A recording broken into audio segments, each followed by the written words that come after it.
Штабот на прва армија издаде наредба до единиците без прекин да продолжа со гонењето на непријателот, за да се разбие и уништи неговата групација на Сремскиот фронт. Во врска со оваа наредба, 48 дивизија без 14 бригада на 13 април во 5 часот изврши покрет од просторијата Илача Шицки Бановци во посока на Винковци. За напад на градот беа предвидени 48 и 21 дивизија. Во гонењето беше пружен слаб отпор на непријателот, така да нашите единици брзо ги совладува тие обезбедувачки непријателски делови. Оценувајќи дека не треба да се губи време и на непријателските сили да им се дајт можност да ја стабилизираат одбраната, беше решено да се продолжи со настапувањето и да се ослободи Винковци, многу важен саобраќаен јазел и раскрсница на патиште.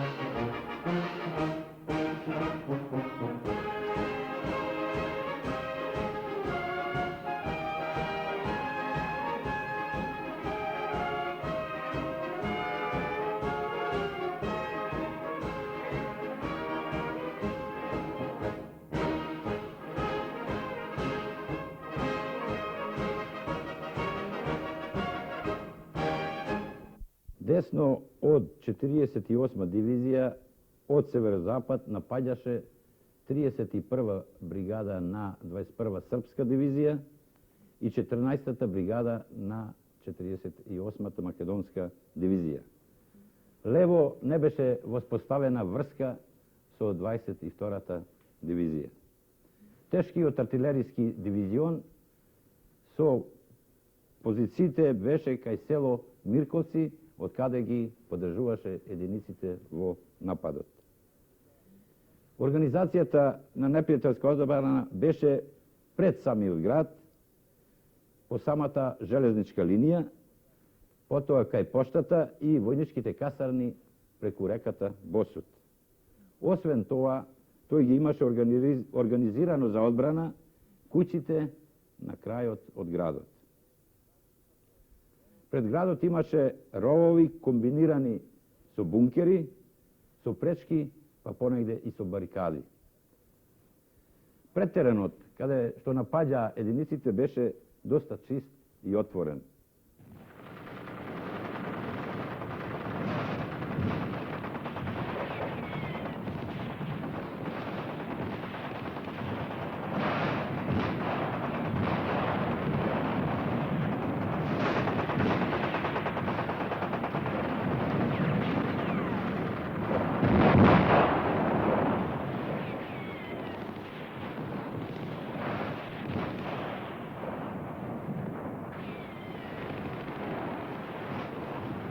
Пред да се дојди до Винковци и пред да почнат борбите за самото Винковци, бригадите од 48 дивизија има тешки борби.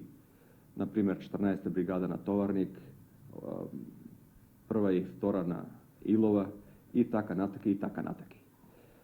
Со борби за 30 часа поминахме преко 35 километри.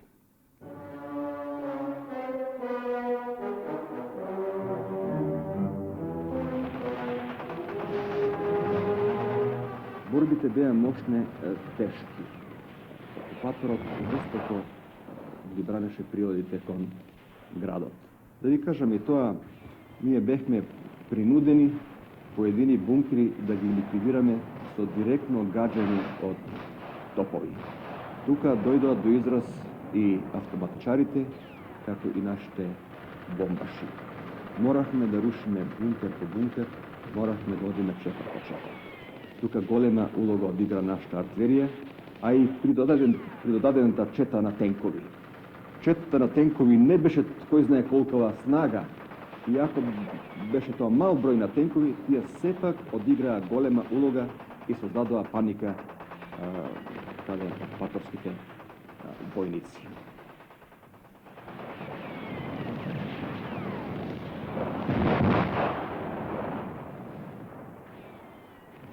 Кршејќи ги надворешните утврдувања на непријателот, некаден околу 16:30 часот стигнахме до предградијето на градот Винковци.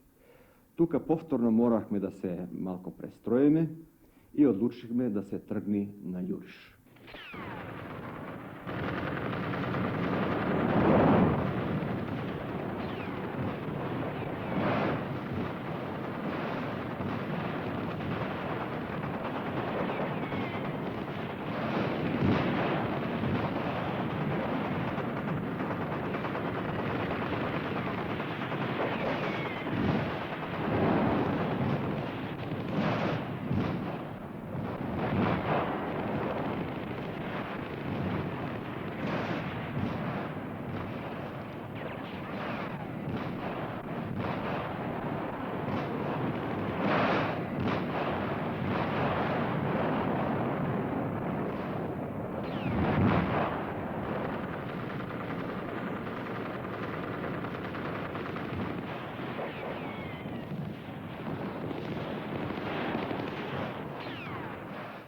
Првата бригада исто така учествуваше и во борбите за ослободување на градот Винковци. Имајќи го предвид основното во наредбите на штабот на 48 дивизија да треба што побрзо да продираме во длабина, да на непријателот не му даеме да здивне, да се прибере и организира отпор на нови одбранбени линии, незадрживо се движеме напред и истовремено прва бригада и сите единици на 48 дивизија стигнаа пред Винковци заедно со единиците кои одеа на правецот на главниот удар и кои секако и нормално беа поќе поддржувани со разноразни огнени и ударни средства. Но и покрај тоа на така нашето брзо движење, непријателот благовремено успел да створи нова одбранбена линија и да го градот Винковци, како и сите други градови за сето тоа време, да го припреми за одбрана, исто така посебно фортификацијски уреден, благовремено заземени позиции, каде покрај реката Босут и некои други канали пред градот и една непрегледна равнина, беше многу тешко да се напаѓа и нашето командување го ставија заиста пред тешки искушенија.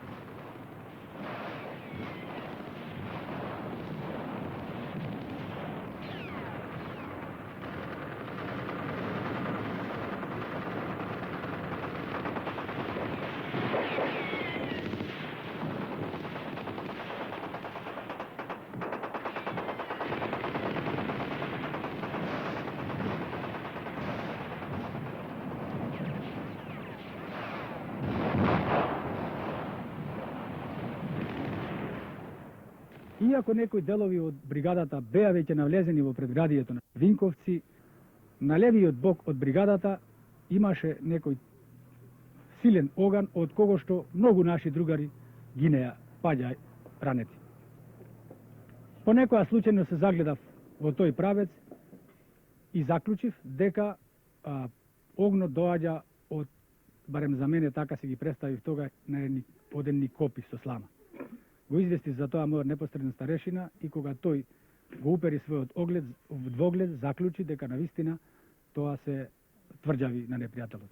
Нареди на командирот на минобацачкиот вод да ги тие тврđави уништи и уште со првите гранати се запали сламата, почна да чаде, почна пискотници натре, дава некои знакови за предавање, меѓутоа за брго време беа уништени сите и така последниот отпор беше скршен.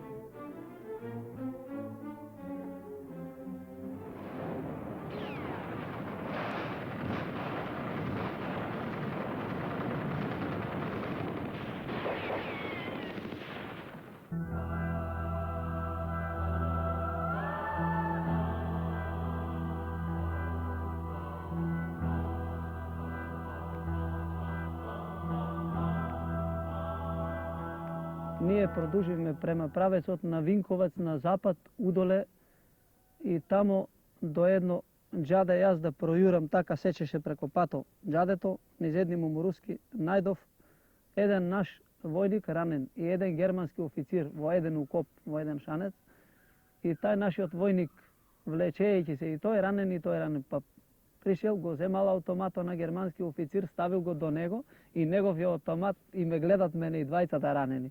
И јас помина, смешно ми дојде. Викам, видиш како човеци ранети се заробуваат сами себе. И јас поминав од тука удоле.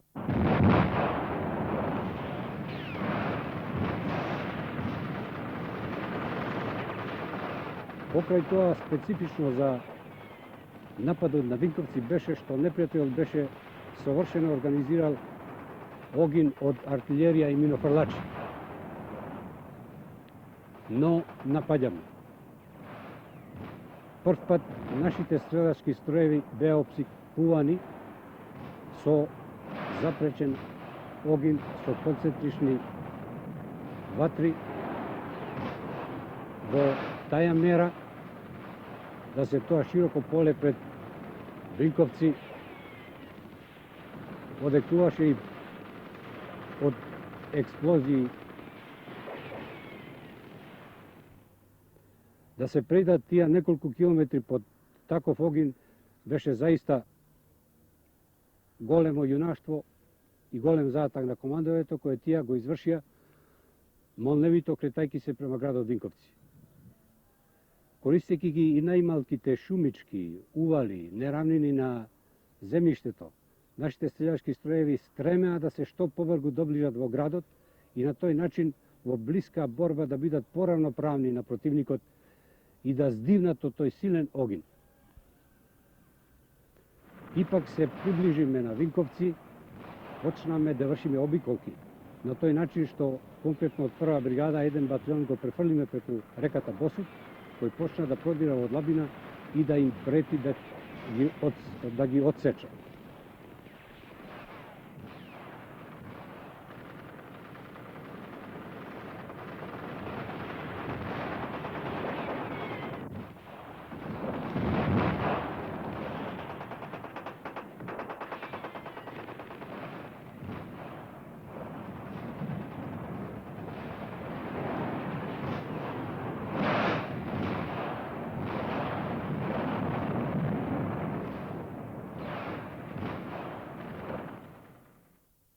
Улица по улица ослободувахме, куќе по куќе совладувахме. Германците и усташите дава отпор секаден таму каде што можеа. Некаде околу 18:30 бригадите од 48 дивизија и бригадата од 21-та српска дивизија се сретна во центарот на градот.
Ovdje treba da se istakne podvigot na komandantot na 15. korpus, Alekso Demnijevski, koji zajedno со стрелечки stroj влегуваше во самиот град.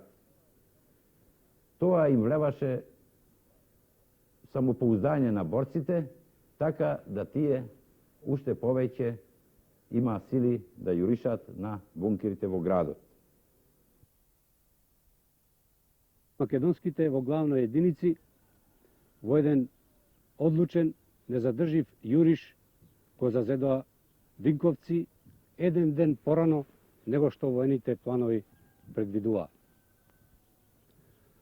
За мене посебно тоа е една одлично изведена борба, иако се земе и длабината на Винковци, тоа значи за 2 дена под борба зазедоме еден утврден град, што е преди се одлика на војска со еден висок морал, споена и со знаење и умење да се водат нашите единици.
Во ослободувањето на градот мислам да е значајно да се истакне и тоа што една бригада со монитори по Дунав се искаца некаде во позадината на Винковци. Мислам дека и тоа одигра голема улога да се поколебаат во одбраната германците и усташите. Може се каже дека градот за релативно кусо време го ослободихме. Тоа придонесе и тоа германците да не можат да ги извршат за планираните злосторства во градот. Тие беше планирале сето машко население да го одлечат со себе и кога беа протерани непријателските војници, не најдохме ни еден човек на улица. Тие толку беа преплашени од репресалии на окупаторот да беше се искриле по подруми, тавани и така натаки. Меѓутоа, кога разбраа дека единиците на првата армија и конкретно единиците на 48 дивизија веќе се во градот и дека е градот ослободен, настанаа големи манифестации.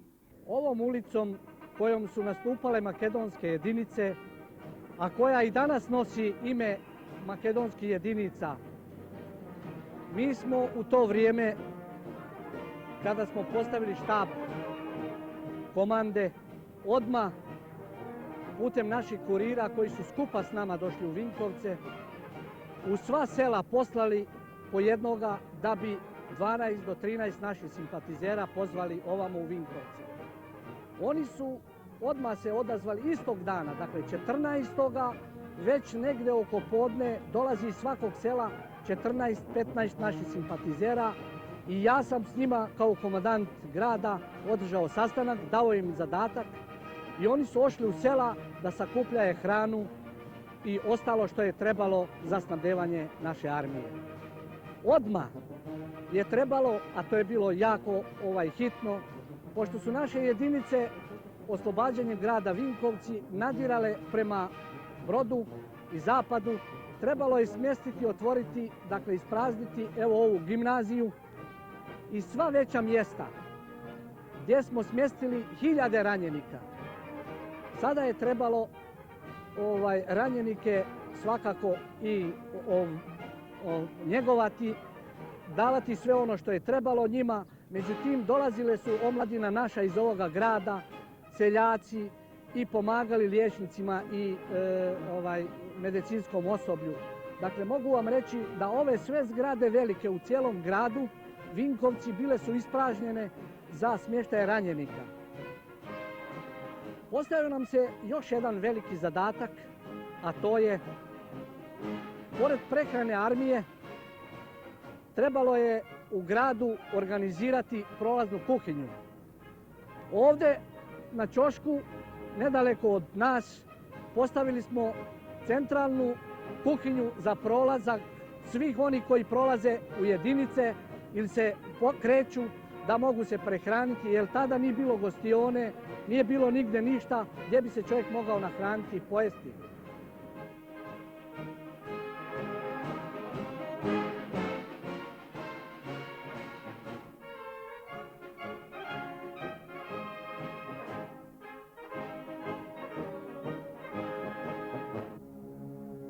Nakon toga trebalo je u ovome gradu organizirati dolazak, jer su naše jedinice velike količine, dakle veliki broj neprijatelja zarobljavali. Ovdje ovim ulicama je prolazilo kolona u 12. redu neprijateljskih vojnika, išlo je ovom ulicom okolo i tamo na kraju grada smjestili smo jedan veliki logor gdje je njemačkih zarobljenika smješteno.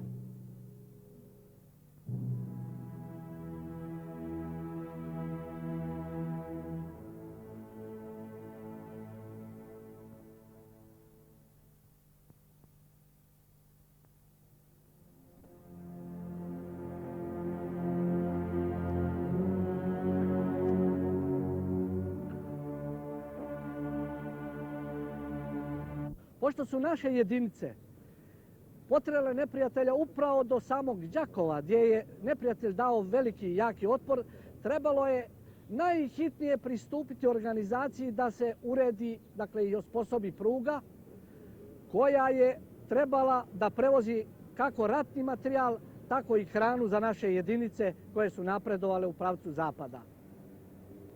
Nakon toga pokazalo nam se, i što je bilo jako i potrebno, da organiziramo ovdje sjetvu, dakle život grada koji je zamro do toga. Mogu vam reći da je narod ovoga grada sa oduševljenjem dočekao naše jedinice, oslobođenje. To je bilo slavlje, pjevalo se od ujutru rano do navečer kasno.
Загубите на 48 дивизија изнесуваа 14 загинати и 34 ранети.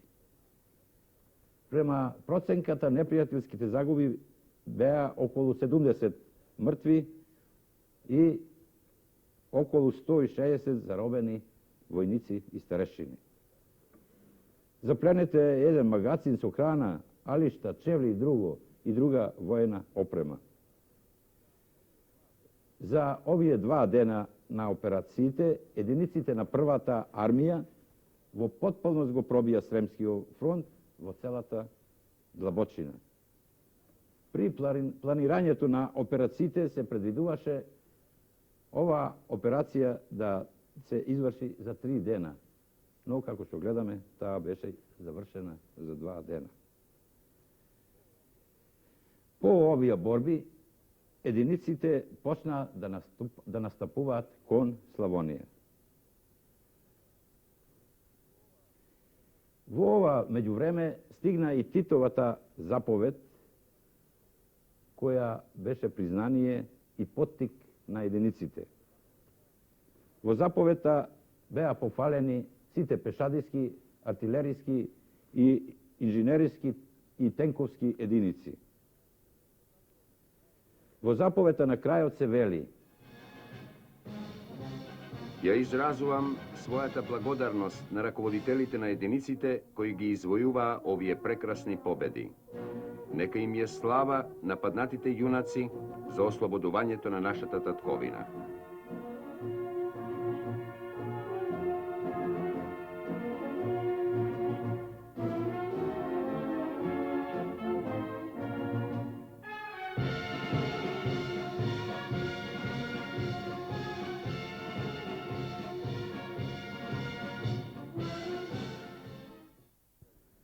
Оваа заповед на врховниот командат имаше многу силен одраз врз борбениот морал на составот на нашите единици.